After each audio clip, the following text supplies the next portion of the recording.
Hola a todos, un cordial saludo a cada uno de ustedes. Empezamos la tercera semana de nuestro tiempo de lectura bíblica.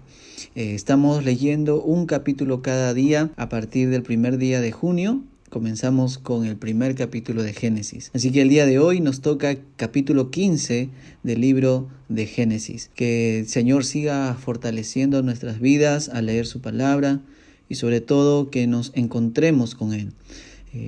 Cada uno de nosotros es nuestra tarea, nuestro deber, acercarnos correctamente a la palabra de Dios, y el Señor definitivamente habla a nuestras vidas y lo habla de una manera increíble. Así que dispón tu corazón, ruégale al Señor hoy día: háblame Dios al leer tu palabra. Por más que de repente para ti parezca algo inaudito leer un capítulo histórico, pero encontramos en la palabra de Dios quién es Dios, cómo Él se manifiesta, cómo Él mueve las cosas, cómo Él muestra su soberanía, su majestad, su grandeza, su misericordia también, su amor y también sus juicios contra la maldad. Así que te invito a que en este día vengamos juntos a meditar en la palabra de Dios.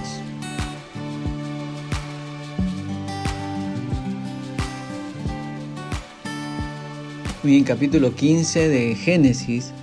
Si lo has leído con detenimiento, has podido ver que suceden cosas un poco extrañas, como el partir animales por la mitad y Abraham estar pendiente a la llegada de Dios. Ciertamente este capítulo es de pacto de parte de Dios con Abraham. Dios promete, vuelve a prometer, vuelve a establecer, vuelve a remarcar su promesa, su pacto con Abraham de darle una descendencia grandiosa, extensa, a través de su hijo Isaac. Así que este capítulo nos muestra la grandeza de Dios y la voluntad de nuestro Dios de poder establecer un pacto.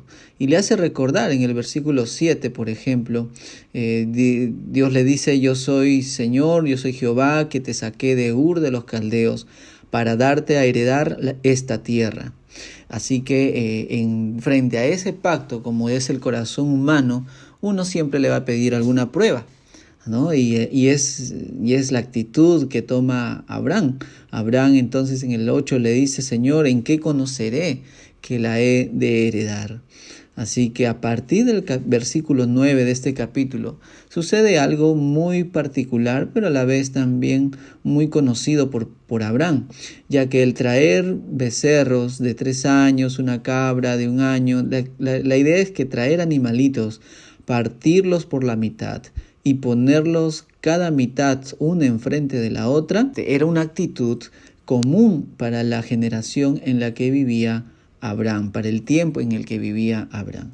Así era como se hacían los acuerdos, los pactos en ese tiempo. Hoy en día uno escribe un convenio, una carta, un compromiso, un contrato, y actualmente lo que vale es la firma de ambas personas que acuerdan al ser lo que está estipulado en ese papel, y ambos firman dando su conformidad respecto a ello.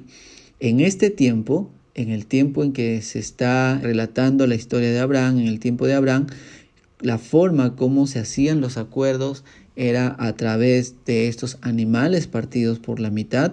Esa era la costumbre común, no era una costumbre bíblica necesariamente o una costumbre teológica, era la costumbre de la gente que vivía en ese tiempo. Sea cristiano, o sea pueblo de Dios o no. Así que se partía los animalitos por la mitad, se ponía una enfrente de otra. Las dos personas que iban a hacer el pacto o el acuerdo se agarraban de la mano y caminaban entre los animales partidos por la mitad. Y ellos decían una cosa como esta, decían: así nos suceda como estos animales si es que uno de nosotros quebranta lo que estamos acordando el día de hoy. Así nos suceda como a estos animales si es que uno de los dos quebranta lo que estamos acordando el día de hoy. Así que cuando Abraham le dice a Dios en el versículo 8 ¿En qué conoceré que voy a heredar? ¿Cómo sé yo que lo que tú me dices es cierto? ¿Cómo sé yo que lo que me estás diciendo vas a cumplir? Entonces, Dios en el versículo 9 prácticamente le está diciendo, ok, vamos a hacer un pacto, es como decir ahora, vamos a firmar un acuerdo, ¿verdad? Vamos a hacer un contrato donde yo me comprometo a hacer esto. Lo interesante de todo esto es que en el versículo más adelante, en el versículo 12, dice la palabra de Dios que después de que Abraham hizo así, tomó los animales, los partió y estaba cuidando que los aves de rapiñas no desciendan sobre los animales muertos, en el 12 dice, más la caída del sol sobrecogió el sueño a Abraham. Y he aquí que el temor de una grande oscuridad cayó sobre él. Así que nos da la idea de que Abraham de todo el día que estuvo batallando para que las aves de rapiña no se lo comieran, vino la noche y le sobrecogió el sueño a Abraham. Se quedó dormido Abraham. No, Abraham estaba esperando que venga Dios y quizá pudo haber estado pensando, no lo dice aquí la palabra de Dios, pero lo entendemos porque lo que le pide es un acuerdo, como ya les he comentado, comúnmente hecho en ese tiempo. Estaba esperando que de repente Dios baje, Abraham con Dios estén de la mano, pasando por el medio de los animales partidos y acordando mutuamente que esto que le había prometido en el versículo 7 se cumpla. Así que es interesante que en medio de todo esto no se lo pide como parte de una incredulidad, porque el versículo 6 ya estipula que y creyó a Jehová y le fue contado por justicia. De paso que ese versículo es el versículo clave de este capítulo. Creyó a Jehová, Dios le dijo y Abraham le creyó y le fue contado por justicia. No obstante, en medio de la humanidad de Abraham, le pide como reafirmar este pacto, ¿no? Como reafirmar lo que le está diciendo.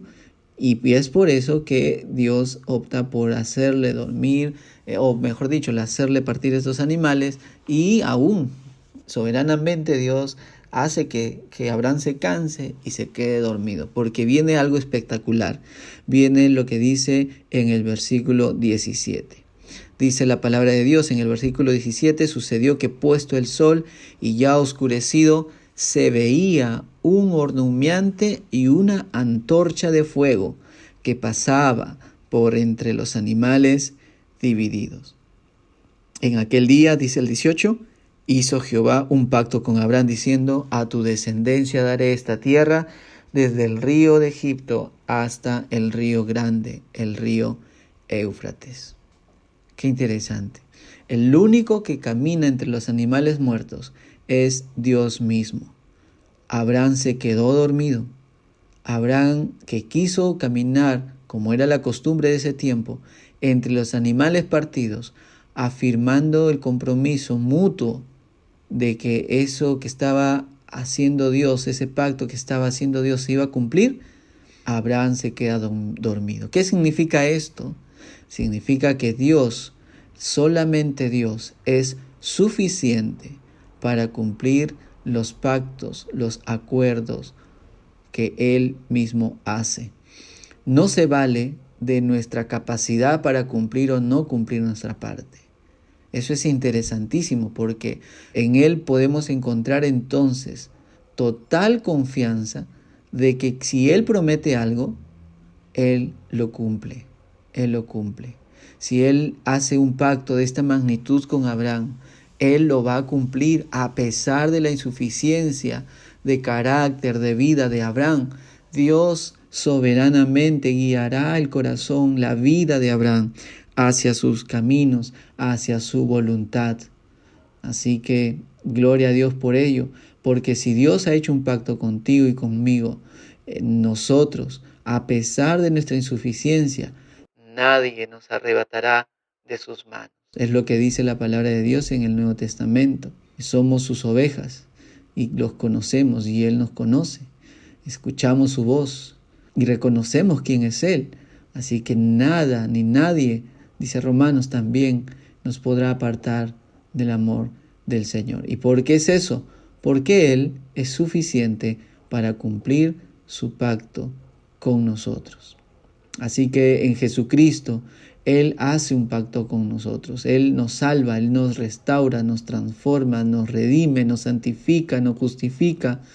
Todas esas cosas a la vez en la persona de Cristo Jesús. Lo interesante es venir entonces buscando a Cristo Jesús y encontrar solamente en Él nuestra salvación. En Él nuestra salvación, porque Él es la salvación. Él no nos da un estado de salvación. Él es la salvación.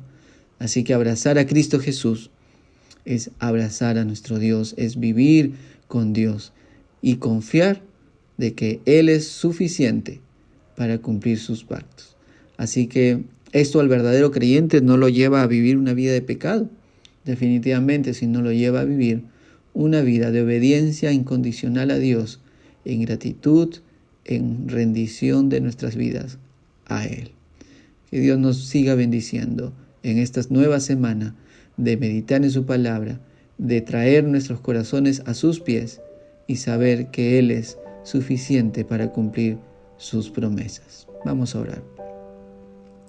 Señor, en este día, confiando en que tú eres suficiente para cumplir tus pactos con tu pueblo, con quien tú desees, Señor, oramos que esto nos lleve a una reverencia a quien eres tú y podamos vivir para ti y que nuestra vida de obediencia sea un fruto, no una condición, un fruto de la obra que tú haces en nuestras vidas. No te obedecemos para ser salvos, te obedecemos porque ya somos salvos por solamente tu obra, por solamente tu sola capacidad. Nada pudimos hacer para salvarnos, solo tú, oh Cristo, nos redimiste, nos salvaste en la cruz del Calvario. Que vivamos con esa conciencia, Señor, todos los días. En el nombre de Jesús. Amén.